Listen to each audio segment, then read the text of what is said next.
घर, दिल छू लेने वाली कहानी। पापा, नया घर बिल्कुल तैयार हो चुका है। सोच रहा हूँ कि वहाँ दीपावली पर शिफ्ट कर लूँ। सिद्धार्थ ने अपने पापा गोविंद प्रसाद जी से कहा। सिद्धार्थ गोविंद जी और सुधा का इकलौता बेटा है। सुधा वहीं पर बैठी मूक दर्शक बनी चुपचाप सुन रही है। पिछले कुछ दिनों से उसने किसी भी बात पर रिएक्ट करना छोड़ दिया। नए घर की उमंग में सिद्धार्थ और उसकी पत्नी रिया दोनों बेहद खुश थे। सिद्धार्थ बहुत बड़ा अफसर है, रिया भी अमीर खानदान से ताल्लुक रखती है। गोविंद जी ने अपने घर को बहुत चाव से बनाया था। कोठी, बाग, बगीचा सब कुछ था। परंतु जब सिद्धार्थ ने कहा कि उसने भी एक घर का सपना देखा है, अपने घर का, ये सुनकर गोविंद जी आश्चर्यचकित रह गए थे। अपना घर? तो ये किसका घर है? नहीं पापा, ये घर आपका है। मैं अपने घर को अपनी मेहनत से बनाना चाहता हूँ। फिर उसने उनसे कुछ पूछने की जरूरत नहीं समझी थी। सब कुछ रिया और उसकी मर्जी से होने लगा था। बीच बीच में सिद्धार्थ उनसे सलाह ले लिया करता था। जबरन उन्हें 2-3 बार साइड पर भी ले गया था। माँ को तो ना कुछ पूछा ना दिखाने की जरूरत महसूस की थी। सुधा के अंदर तो जैसे सब कुछ टूट गया था। जिस बेटे को उसने जान से भी ज्यादा प्यार किया था, उसने एक तरह से उसका तिरस्कार कर दिया था।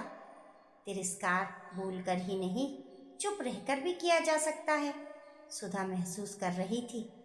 रिया ने बहू के रूप में कभी उन्हें कोई तकलीफ नहीं दी थी। अमीर घर की बेटी होने के बावजूद उसका व्यवहार बेहद संस्कारी और संयमित था। 5 साल का गोलू और रिया घर की रौनक थे। सुधा ने कभी भी रिया के साथ बुरा बर्ताव नहीं किया था। गोलू में तो सुधा की जान बसती थी, पर सुधा बेटे के व्यवहार से बहुत आहत हो गई थी। कभी कभी गोविंद जी से अकेले में बात करते हुए पूछती कि ये मुझे मेरे किन पापों का फल मिला? एक ही बेटा, वे भी घर छोड़कर चला जाएगा। गोलू और रिया ये कहकर उनके आंसू निकल आते थे। मैंने तो अपने सास ससुर की दिल से सेवा की, कभी उनका दिल नहीं दुखाया।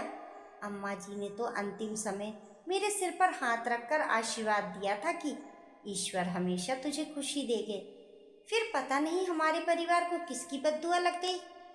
धीरे धीरे दुख मनाकर उसने अपने दिल को समझा लिया था। गोविंद जी उसे समझाते कि तुम्हारा जब मन करे वहां चली जाना। बेटे की तरक्की पर दुख नहीं मनाते, खुशी मनाते हैं। रिया और सिद्धार्थ एक एक चीजें चुन चुन कर ला रहे थे। गोविंद जी को बेटे से दूर होने का दुख था, पर उन्होंने जाहिर नहीं किया। वो उसे महसूस कराते कि वो उसकी खुशी में खुश है। आज धनतेरस है। गृह प्रवेश की सारी तैयारियां हो चुकी थी। सिद्धार्थ और रिया नए घर की खुशी में बेहद उत्साहित थे।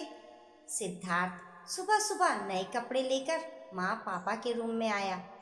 पापा के लिए खूबसूरत सिल्क का कुर्ता बंद गले की जैकेट के साथ और माँ के लिए बेहद सुंदर सिल्क की साड़ी, मम्मी के पसंदीदा हरे लाल रंग की। माँ, पापा जल्दी से तैयार हो जाइए, 11 बजे का मुहूर्त है। सुधा चुप थी, सोच रही थी कि बस तैयार हो जाओ और चलो। अंदर जैसे कुछ खत्म सा हो गया, ना कोई उत्साह ना कोई खुशी। उसे जाकर सिर्फ खड़े होना है। गोलू आकर उसके गले से झूल गया। दादी माँ, आप मेरे साथ चलोगी? आंखों में आंसू भरकर उसने गोलू को छाती से चिपका लिया। सुधा गाड़ी में पूरे रास्ते भर चुप थी। जिस दिन भूमि पूजन हुआ था, उसके बाद आज वो घर देखने जा रही है। गाड़ी से उतरते ही सामने बेटे की कोठी को सिर उठाकर देखा तो दंग रह गई। बहुत खूबसूरत आधुनिक तकनीक से डिजाइन किया गया था। आओ माँ। बेटे ने माँ का हाथ पकड़ लिया। महीनों बाद उसने कुछ कहा। सुधा सोच रही थी कि आज नए घर की उमंग में अपनी माँ से अबूला खत्म कर रहा है। घर के मेन गेट पर नेम प्लेट देखकर सुधा स्तब्ध हो गई। सुधा गोविंद निवास। उसका दिल बहुत तेज से धड़क उठा। बेटा माँ के चेहरे के भाव पढ़ने की कोशिश कर रहा था। अंदर रिया खड़ी मुस्कुराई। आइए माँ, आपके नए घर में आपका स्वागत है। ये लीजिए आपकी अमानत। रिया ने घर की चाबियां सुधा के हाथ में रख दी। बेटे ने माँ का हाथ चूम लिया। माँ, अपने घर में भगवान के लिए भोग अपने हाथ से बनाओ, पर प्रसाद मेरी पसंद का होगा।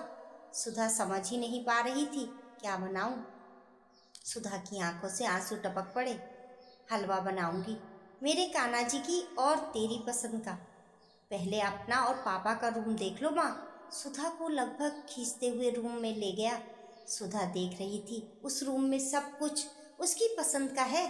पापा के लिए रॉकिंग चेयर, उसके लिए सामने से खुलने वाली खिड़की, सुबह सुबह सूर्य की पहली किरण के दर्शन।